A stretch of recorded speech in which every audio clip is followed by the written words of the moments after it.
Bom, amigos, estamos de volta para a quinta parte dessa nossa aula. Estamos conversando sobre as características dos direitos fundamentais. Vamos falar agora um pouco da limitabilidade ou relatividade dos direitos humanos e dos direitos fundamentais. Esses direitos não são absolutos, eles são limitados, eles são relativos. Isso significa que são direitos que podem sofrer restrições ou limitações em face de outros direitos ou valores constitucionais e fundamentais. Um direito humano, um direito fundamental, é limitado por outro direito humano ou outro direito fundamental ou por valores constitucionais. Observe, por exemplo, que a liberdade não pode ser ilimitada, porque a liberdade ilimitada implicaria a possibilidade de eu interferir na esfera de autonomia de um outro ser humano, pela força, por exemplo. E aí eu estaria coisificando um outro ser humano, estaria violando o próprio fundamento dos direitos humanos e fundamentais, que é a dignidade da pessoa humana. Então é preciso limitar também direitos fundamentais para que os direitos humanos e fundamentais das outras pessoas possam ser preservados. O Supremo Tribunal Federal no Brasil já se pronunciou expressamente sobre este tema. Vejam esta decisão do Supremo. Os direitos e garantias individuais não têm caráter absoluto. Não há, no sistema constitucional brasileiro, direitos ou garantias que se revistam de caráter absoluto, mesmo porque razões de relevante interesse público ou exigências derivadas do princípio de convivência das liberdades legitimam, ainda que excepcionalmente, a adoção por parte dos órgãos estatais de medidas restritivas das prerrogativas individuais ou coletivas, desde que respeitados os termos estabelecidos pela própria Constituição, pois nenhum direito ou garantia pode ser exercido em detrimento da ordem pública ou com desrespeito aos direitos e garantias de terceiros. É o Mandado de Segurança 23452, julgado em 1999. Então, o próprio Supremo Tribunal Federal do Brasil já admitiu a limitabilidade ou relatividade dos direitos humanos e fundamentais. Observe, por exemplo, que o direito à vida não é absoluto. Tanto não é absoluto que se admite a legítima defesa, o estado de necessidade, a pena de morte em caso de guerra declarada. Então são situações que limitam o direito à vida e fazem com que o direito à vida não seja absoluto. Mas é preciso pontuar, ainda mais numa pós-graduação, que, segundo a doutrina, há dois direitos humanos e fundamentais que seriam absolutos, que seriam uma exceção à característica da limitabilidade. Quais seriam esses dois direitos absolutos? O direito de não ser submetido à tortura e o direito de não ser escravizado. É que a limitabilidade de um direito, ela existe porque é possível imaginar um outro direito a ele contraposto. O direito à vida não é absoluto porque eu posso imaginar um direito de alguém agir em legítima defesa. Percebeu? Mas em relação a esses dois direitos, o direito de não ser submetido à tortura e o direito de não ser escravizado, eu não posso imaginar um direito contraposto a eles. Eu não posso imaginar nem um direito de torturar, nem o direito de escravizar em nenhuma circunstância. A esse respeito, vejam, por exemplo, o que escreve o grande e saudoso Norberto Bobbio. Diz o Bobbio: entendo por valor absoluto o estatuto que cabe a pouquíssimos direitos do homem, válidos em todas as situações e para todos os homens sem distinção. Trata-se de um estatuto privilegiado, que depende de uma situação que se verifica muito raramente. É a situação na qual existem direitos fundamentais que não estão em concorrência com outros direitos igualmente fundamentais. É preciso partir da afirmação óbvia de que não se pode instituir um direito em favor de uma categoria de pessoas sem suprimir um direito de outras categorias de pessoas. O direito a não ser escravizado implica a eliminação do direito de possuir escravos, assim como o direito de não ser torturado implica a eliminação do direito de torturar. Esses dois direitos podem ser considerados absolutos, já que a ação que é considerada ilícita em consequência de sua instituição e proteção, ou seja, é ilícito possuir escravos, é ilícito torturar, é universalmente condenada. É o que Bobbio escreveu na Era dos Direitos, Rio de Janeiro, Campos, página 42. Então, a existência de dois direitos absolutos, o direito de não ser torturado e o direito de não ser escravizado. Há debate sobre isso, há quem defenda em algumas circunstâncias, né, a possibilidade da tortura, coisa com que eu discordo absolutamente. Eu acho que a tortura é injustificável em qualquer situação. Sei que existe nos Estados Unidos algumas vozes defendendo isso em situações extremas, mas a minha posição é a posição que nega em qualquer situação um direito a uma tortura. Bom, outra característica, indivisibilidade e interdependência. Isso significa que direitos civis e políticos e direitos econômicos, sociais e culturais são indivisíveis, são interdependentes entre si.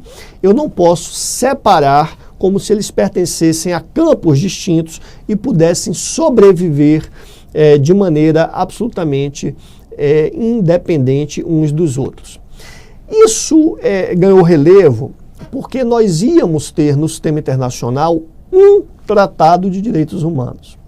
Mas quando fomos debater, discutir esse tratado na década de 60, houve um racha entre os países, porque alguns países queriam que esse tratado versasse exclusivamente sobre direitos civis e políticos. Não queriam reconhecer direitos econômicos, sociais e culturais. E aí, ao invés de um tratado, tivemos dois: o Pacto de Direitos Civis e Políticos e o Pacto de Direitos Econômicos, Sociais e Culturais, ambos de 1966. E aí começou a parecer que eram grupos de direitos que não se comunicavam, que podiam ser reconhecidos de maneira independente.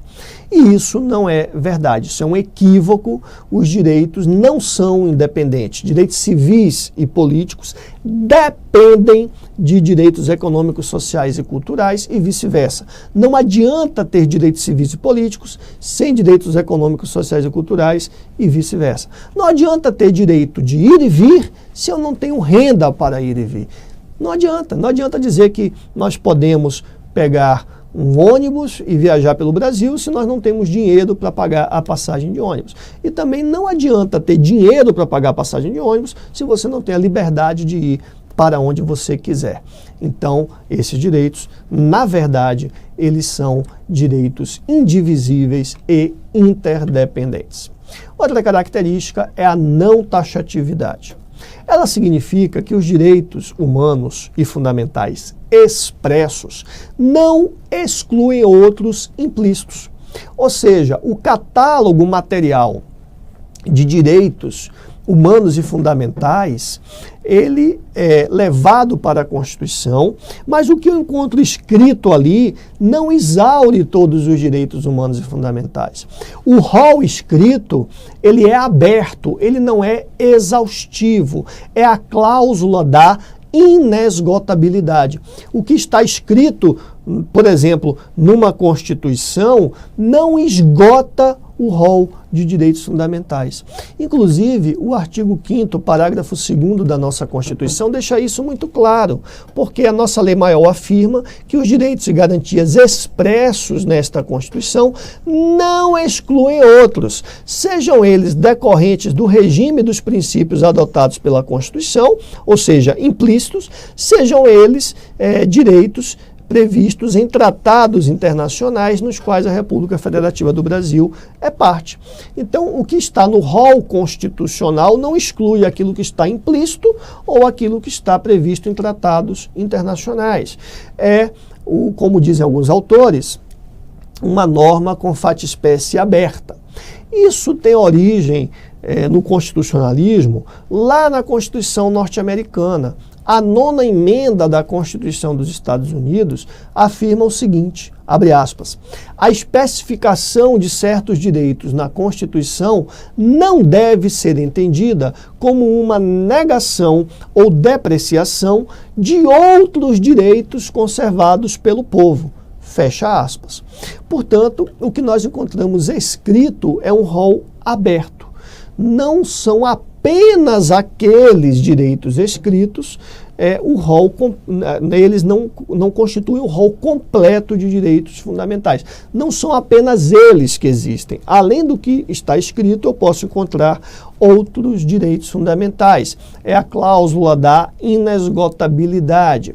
Então, posso ter num sistema constitucional direitos fundamentais implícitos que não estão escritos, não estão tipificados. O professor Jorge Miranda menciona exatamente por isso, como uma característica, a não tipicidade de direitos fundamentais. Direitos fundamentais nunca são apenas aqueles que estão escritos ou tipificados na Constituição.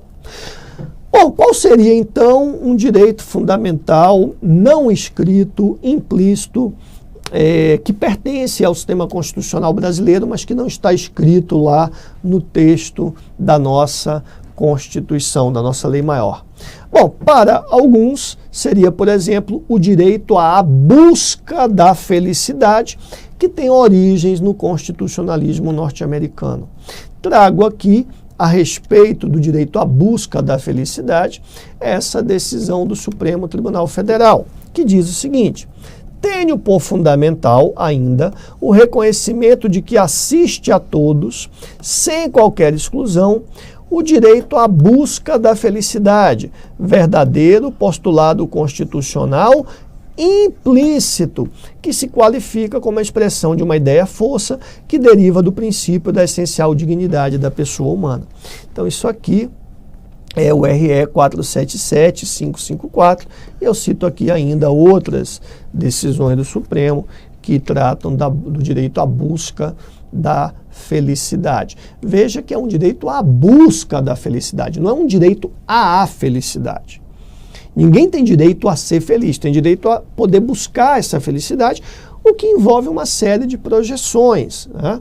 O que envolve, por exemplo, uma garantia da autonomia, porque eu só serei feliz, por exemplo, se eu professar uma determinada religião. Portanto, eu tenho que ter liberdade religiosa e o Estado tem que ser neutro em relação a isso. Eu só posso ser feliz se eu tiver uma determinada orientação sexual. Então, eu tenho que ter a garantia da liberdade de orientação sexual e o Estado tem que ser neutro em relação a isso. O Estado não pode impor às pessoas determinadas condutas ou modos de bem viver, porque cada um é que deve ser livre para eleger o seu bem viver com base na sua autonomia. É algo que está ligado à dignidade humana. E à luz deste convencimento de cada um vai buscar a sua felicidade. Então você tem direito a buscar a sua felicidade. Então isso implica ter autonomia, implica também ter uma renda mínima, ter uma educação, ter uma saúde. Então o Estado tem que prover você das condições mínimas para que você possa buscar a sua felicidade conforme a sua autonomia. A Suprema Corte dos Estados Unidos tem uma jurisprudência grande sobre o direito à busca da felicidade, que foi reconhecida em várias situações, envolvendo proteção da intimidade e garantia do direito, por exemplo, de se casar com uma pessoa de outra etnia, com o direito de ter a custódia dos filhos menores, de aprender línguas estrangeiras, de se casar novamente, de exercer atividade empresarial, de utilizar anticoncepcionais, etc. Bom, há ainda outros direitos fundamentais que não estão na Constituição, mas que decorrem dos tratados internacionais de direitos humanos assinados pelo Brasil, um tema que está na parte final do parágrafo 2º do artigo 5º que nós vimos, né, que mencionam os direitos previstos em tratados internacionais dos quais a República Federativa do Brasil seja parte. É um tema que será estudado também em outro momento do nosso curso. Outra característica é a proibição de retrocesso social. O princípio do retrocesso social também é chamado de princípio de proibição do retrocesso, também é chamado de princípio do não retrocesso social, de proibição de contra-revolução social, de proibição de evolução reacionária, de efeito cliquê, etc. Significa que não é possível retroceder em termos das conquistas relativas aos direitos fundamentais, em especial dos direitos sociais. Trago aqui um trecho do professor Canotilho, que diz o seguinte: o núcleo essencial dos direitos sociais, já realizado e efetivado através de medidas legislativas, deve considerar-se constitucionalmente garantido, sendo inconstitucionais quaisquer medidas do poder público que, sem a criação de outros esquemas alternativos ou compensatórios, se traduzam na prática de uma anulação, revogação ou aniquilação pura e simples desse núcleo essencial. Está na obra Direito Constitucional e Teoria da Constituição. Então, as conquistas de direitos humanos e fundamentais, especialmente direitos sociais, aquilo que já foi conquistado. Os direitos humanos e fundamentais são resultado de um processo evolutivo de lutas e conquistas. Isso não pode ser suprimido, ok? A respeito, sugiro que você veja no Supremo, por exemplo, a DIN 1946 sobre licença gestante e a emenda constitucional número 20 de 98. Outro detalhe é que há quem diga que essa característica se refere apenas aos direitos sociais e há quem diga que essa característica pode atingir outros direitos, direitos individuais e civis clássicos, inclusive. Eu acho que é uma característica voltada principalmente a direitos sociais, mas eu não excluo a possibilidade de ser uma característica aplicável também a direitos civis e políticos clássicos. Vejam, por exemplo, o direito à vida. Nós somos signatários de tratados internacionais que proíbem a pena de morte e que dizem que nos estados em que a pena de morte já foi abolida, ela não pode ser readmitida. Então, é a impossibilidade de você retroceder na conquista, que é a abolição da pena capital. Outra característica é a concorrência. Segundo o ministro Gilmar Mendes, a concorrência significa que determinada situação ou conduta pode ser subsumida no âmbito de proteção de diversos direitos fundamentais. Em outras palavras, diversos direitos fundamentais podem ser exercidos cumulativamente, concorrentemente, por um mesmo titular ao mesmo tempo, numa mesma conduta. O exemplo doutrinário clássico é o da procissão religiosa a céu aberto. Esta conduta de realizar uma procissão religiosa a céu aberto, ela está protegida por vários direitos fundamentais que concorrem entre si, que se cumulam. A liberdade de crença e de culto, a liberdade de reunião, a liberdade de locomoção. Mas há ainda quem veja a concorrência à luz da limitabilidade. Direitos fundamentais são limitados porque eles concorrem com outros direitos fundamentais. Então aí a concorrência ganha um outro sentido, o sentido de que direitos fundamentais podem estar em aparente colisão e que isso vai implicar a necessidade de uma cedência recíproca, de uma harmonização. Outra característica, a última que vamos examinar aqui nesta aula, é a da universalidade. Nós já conversamos sobre a universalidade em alguns momentos deste nosso encontro. A universalidade tem algumas premissas cujas raízes remontam à antiguidade. Eu disse que o monoteísmo foi importante pela igualdade. Se todos somos filhos de um mesmo Deus, nós somos iguais e as regras serão universais para todos nós. Observe. Mas a universalidade, embora possa ter premissas lá na antiguidade, a universalidade foi impulsionada mais recentemente pelo constitucionalismo norte-americano e pelo constitucionalismo francês, em especial pela Declaração do Bom Povo da Virgínia, nos Estados Unidos, de 1776, pela Declaração da Independência dos Estados Unidos, no mesmo ano, e pela Declaração Universal dos Direitos do Homem e do Cidadão da Assembleia Constituinte Francesa. Importante notar a contribuição do Thomas Jefferson para todos esses documentos. Quando mencionamos a universalidade, ela pode ser compreendida em vários planos. Podemos falar no plano da titularidade, no plano temporal, no plano cultural e no plano da vinculação. Então, quando falamos em universalidade, podemos estar falando de uma universalidade em todos esses aspectos. O plano da titularidade ou amplitude subjetiva significa que direitos humanos são universais porque todos os seres humanos são titulares desses direitos. No plano temporal, os direitos humanos são universais porque eles estão presentes em todas as épocas, em todos os tempos da história.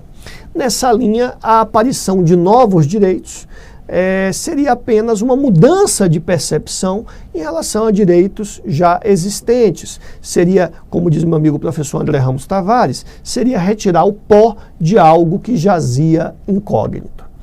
A universalidade no plano cultural significa que os direitos humanos estão ou devem estar presentes em todas as culturas do globo. Então seria um processo de universalização que levaria a que esses direitos fossem reconhecidos sempre que se alcançasse um determinado nível de compreensão e de cultura mais elevado. E o plano da vinculação significa que direitos humanos obrigam a todos, estados, legisladores, magistrados, pessoas jurídicas, particulares, etc. Já mencionamos essa vinculação aqui dentre as características dos direitos humanos.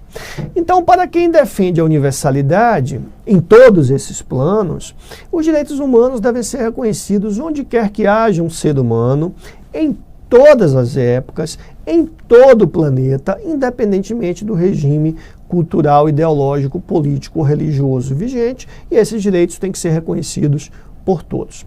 Essa universalidade, como nós já mencionamos neste nosso encontro, ela é reforçada pela ideia de ius cogens no direito internacional. Como vimos, o ius cogens é formado por normas peremptórias, cogentes, imperativas, que obrigam a todos os estados do globo terrestre. Amigos, há sérias críticas à universalização, especialmente no plano cultural. Isso por conta do relativismo ou da imensa diversidade cultural existente no mundo. A ideia de direitos humanos é uma ideia que tem suas origens e seu desenvolvimento em uma dada cultura. E ela não é exatamente a mesma em todas as culturas. Há muitas culturas diferentes, há um relativismo cultural. E a ideia de universalidade sugere que haveria níveis hierarquizados de desenvolvimento cultural. Haveriam culturas mais desenvolvidas que já adotam os valores relativos aos direitos humanos e há culturas em estágios inferiores de desenvolvimento racional que ainda não adotam os direitos humanos. Os direitos humanos, portanto, seriam integrantes de um determinado estágio cultural. A questão é que hoje não se admite mais hierarquia de culturas. As culturas são todas vistas em pé de igualdade. Você querer dizer que a cultura dos direitos humanos ela é um nível superior, significa dizer que as culturas que não reconhecem direitos humanos, no nosso modelo, são culturas inferiores. E isso, hoje em dia, é algo que não se adequa mais ao pensamento moderno. Os direitos humanos, apesar disto, os direitos humanos podem defender a sua característica da universalidade, no sentido de que a universalidade, apesar de todos os problemas, de todo o relativismo, ela deve servir pelo menos para que as pessoas possam exercer uma liberdade mínima. A universalidade pode ser compreendida numa liberdade mínima de professar ou não aquela mesma cultura, aquela cultura dominante. Então eu posso entender a universalidade dizendo o seguinte: olha, quem pertence a cada cultura tem ao menos universalmente a possibilidade de, em nome da sua dignidade, da sua autonomia, não seguir, não professar determinadas práticas culturais, especialmente quando são práticas culturais ligadas a situações forçadas, indesejadas, como casamento forçado, mutilação genital, escravidão doméstica, etc. É um problema muito sensível, principalmente em questões de gênero, porque ainda há em todo o mundo muitas situações de opressão do homem sobre a mulher. E essa opressão não pode se perpetuar, seja a opressão de gênero, seja outro tipo de opressão religiosa, etc., não pode se perpetuar sob o discurso de que se trata de uma cultura.